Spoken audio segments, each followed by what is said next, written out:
How Bubba Watson saved my life. Sounds interesting, doesn't it? Yes, I did almost die, and yes, he did actually save my life, but it's probably not what you think. Let's get into it.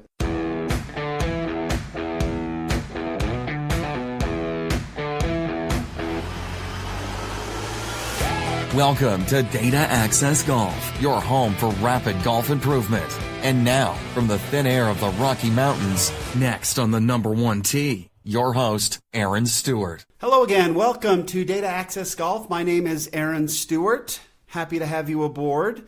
So this is a story that I don't really tell much. And actually, I was out with my wife last night. We were at a public function, and the story just sort of kind of came up, kind of in a bad way. We were talking with a friend of ours about his father-in-law who's in the hospital and having a tough time right now. And so that, kind of led to the time that I was in the hospital with a similar ailment and it was not looking good. So this happened so again, bear with me. This happened back in 2012. So my wife is awesome. She is, she's extraordinary. If I can steal the word from Extraordinary Golf, she is. In every sense of the word, she's amazing. And I love her to pieces. But she has a problem with her ear. It's a birth defect where her eustachian tube doesn't work properly. And for a while, she kind of got away with it. But as she got older and her ear became less and less flexible, her eustachian tube wouldn't close anymore. And that causes all kinds of dizziness and nausea problems and all kinds of stuff where it always sounded like she had her head stuck out the window, and the wind was blowing by. So it was kind of a mess. It caused, as far as quality of life goes, it was quite poor when she was dealing with this. And so we found through a set of some really cool circumstances and finding a doctor here locally who happened to be at a conference and heard about this new procedure that could kind of help somebody like Carol. And it's really rare, this birth defect. But this doctor lived in Boston.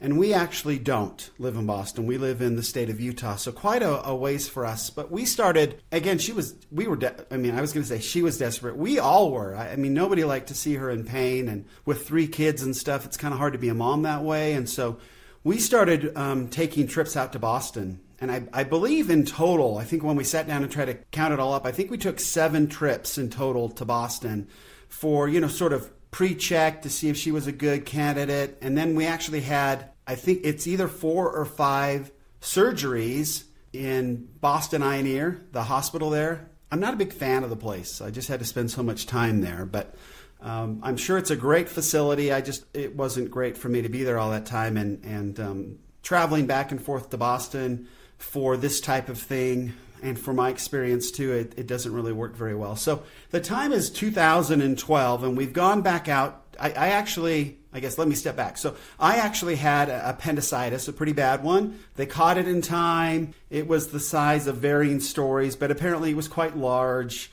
size of between a golf ball and a baseball, whatever. They got it out. I got there in time, and they fixed me. But we had this surgery scheduled for Carol out in Boston. And so I was like, can I go? Because it was like 3 or 4 days out. And they're like, yeah, no, you should be fine. Just take it easy for a day and then go. So we hopped on a plane and went out there. And the day we landed in Boston, I just was not feeling well. I felt really sort of just not feeling well, just not myself, but it was I wasn't quite getting what was going on, but I definitely was not feeling well. And it got progressively worse. And I remember the day Carol was getting her surgery, I thought maybe I should just check myself in. But I knew when Carol comes out of anesthesia, she struggles for a little bit. So I knew that I had to at least be there for her to get her through the period of where she could kind of shake off the anesthesia. And then we were planning on going home the next day. So kind of give her sort of 12 to 18 hours to sort of get the anesthesia out of her system, at least a little bit, to the point where we could travel. And so we did that, and I am getting worse and worse. And I'm telling her, look, I feel horrible, but I don't want to go to a hospital here in Boston. I just assume we go back to the hospital back home, so let's just do that. And so that was probably close to one of the worst decisions I've ever made in my life, at least as far as my health goes. We went and got on a plane from Boston. We flew to New York, and it was all I could do to walk as slowly as I possibly could to get to the next flight because my insides were on fire. And I was in so much pain. I was having a hard time just staying conscious. and it hurt so badly. I was chewing Advil raw just to try to get the pain down. I didn't want to drink it. I wanted instant relief, so I literally chewed Advil and swallowed it with water. I wanted as quick relief as possible. Nothing was really working. We got on the flight, and I was in total pain. Every little bit of turbulence, I wanted to kill the pilot, the whole thing. I just got progressively worse for the, 5 or 6 hour trip home. And when we landed in Salt Lake City, I guess I was a shade of gray that looked pretty bad. And everybody knew that I was sort of in bad shape. And so my sweet wife ran out and got the car, brought it around, I got in. And then she drove, bless her heart, she is a fast driver anyway. But I mean, she was unbelievable. Jeff Gordon-esque. She was fantastic, and she was shooting in and out of traffic. She went like crazy and got me to the hospital. And I remember sort of getting out of the hospital, and she was going to go park the car. And I just sort of walked in slowly into the emergency room, and I got to the window, and the lady looked up at me, and I remember saying, I don't feel good. And then apparently I just went to the ground. So completely passed out, gone, whatever. They rushed me back in. I remember none of this. I came out of it, I guess I came out of it a couple days later, and it turned up is that when they did the appendicitis operation, they took my appendix out, they didn't seal me back up. They just left a gaping hole there. And so I had been dumping sewage into my inner systems, and it was just basically filling up with stomach acid and gook that I had processed and it was not now able to deposit properly. And so I went septic. So I had sepsis. And which is what this gentleman that we learned about last night has in the hospital, what kind of brought it up. And so it had gotten to the point where I guess they had gone in and they had sucked out all the gook. They had washed off all my organs. They'd done a bunch of stuff. And I never go shirtless because of the disaster that is my midsection now. It is brutal. And nobody needs to see that. So anyway... they sealed me back up, and then you're kind of hopeful. I guess when you get to that point and you have that much infection and gook inside your system, the chances of you coming out of that are not the best. And so they kind of watched and waited and sort of were looking. But I guess I got worse and worse. I do remember vaguely people coming in and give me pain pills. I remember at night I would scream at the top of my lungs just because it hurt so badly, my insides. And I'm embarrassed to admit this, that I'm a religious guy. I believe in God. But I was praying. I was not praying for deliverance. I was just praying to die. I just wanted out. So I completely gave up. It makes me feel horrible now that I think about it. I mean, I would conjure up the picture of my wife in my head to try to stop this. And she would come up my head and I would go, honey, I love you, but God, please take me now. And then I'd picture my kids. Whew.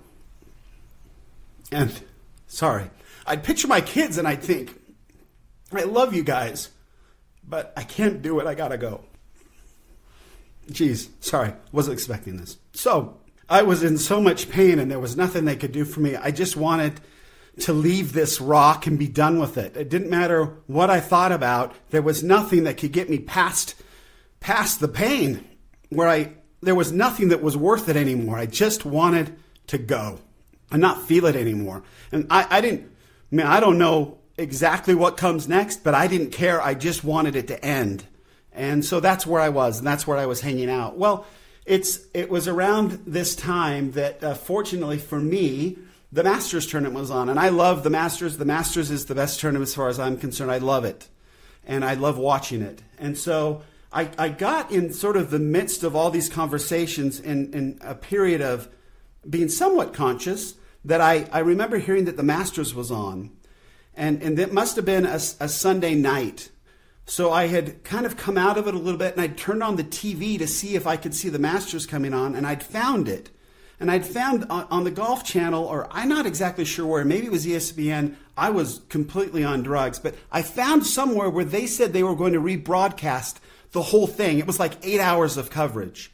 I didn't know who'd won. I didn't know any of it. And this is 2012. Bubba Watson won, so that's the title of my topic. But apparently this same day, on this Sunday, they had told my wife, hey, doesn't look good. I guess he's going to get his wish. His prayers are going to be answered, and he probably won't be here in the morning. And so she was dealing with that.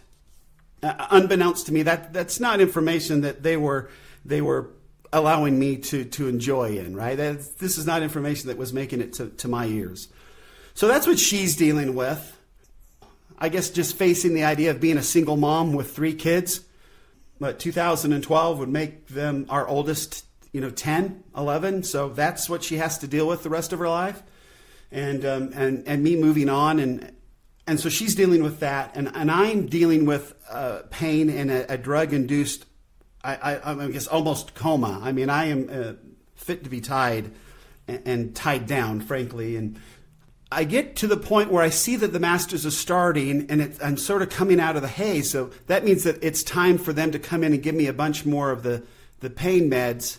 And I'd learned that if I do not move, if I absolutely stay totally still and I don't move, that the pain is at least bearable.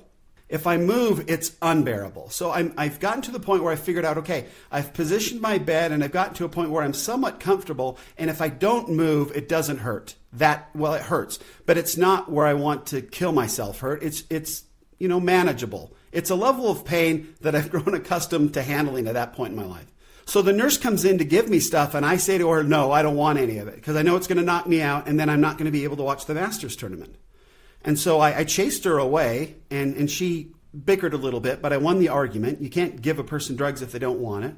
So she left, and I watched the Masters. And I watched all 8 hours. I was sick of sleeping at that point. I watched all 8 hours and absolutely was completely enthralled with the whole thing. And I don't know if you remember, I'm sure everybody does, the playoff, Bubba bending that shot around the corner onto the green, winning the playoff. I mean, the double eagle, the whole thing. It was just a magical tournament, right? It was the coolest tournament. And that staying awake for 8 hours without any pain medication, it hurt. I had to move around a little bit to stay. I was definitely alert because the pain kept me alert. But I just remember being so present and in the moment and watching that golf tournament and sort of being transported to the Masters. And I've never been, and I want to go. But I was transported. I was there. I was a part of it. And I became such a big fan of Bubba Watson because I was so tied into this. And because I was so focused on it and so alert for those 8 hours, I turned a corner. When the tournament was over, and I don't remember what time it was the wee hours of the morning, I went to sleep. They came in to try to give me some more drugs. I said I don't need them. I watched the last few hours of the tournament. Bubba Watson won. I was euphoric. I just remember the surge of adrenaline. And I don't know if that's what did it, but I just remember being so much in love with the game and so much in love with the Masters and so much in love with how that tournament ended and how Bubba Watson played. So much in love with the emotion that came out of him when he'd won. And he's an emotional guy. But just feeling so enamored with all of that and so tied back into that experience that it felt like I was there, that was it. That's when I turned the corner. That was that night.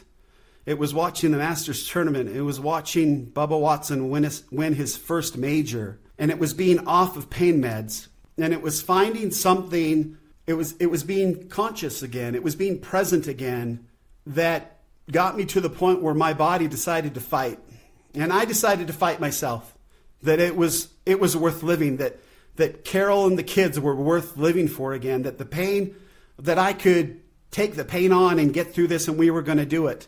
And we were going to make it. And that wasn't the last day of pain, but it was definitely the last day that I was unconscious. It was the last day didn't remember anymore. I remembered every day past that point, and every day as I went through the healing process, kind of a long story, longer, I guess.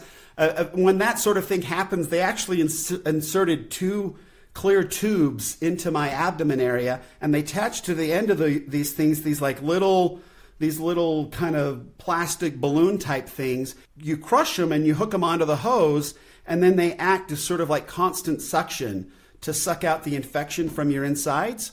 So I went home with 2 tubes sticking out of my belly. I looked like a Borg, and I would have to change and it would fill up these little balls. They're kind of shaped like a hand grenade, right, with plastic, and they would just constantly suck out the infection. And I had those things in me for a week to 10 days, and I would just change them out and dump the poison out and wash them out and then put them back on to these tubes that were inside me for that amount of time. But and I was on heavy antibiotics and this, that, and the other, but we kind of sort of worked our way through that. I lost 30 pounds in the process, not healthy pounds. I looked awful. And I've fortunately put on those 30 and a few more just for good measure in case I ever have to go through that again. But I got healthy.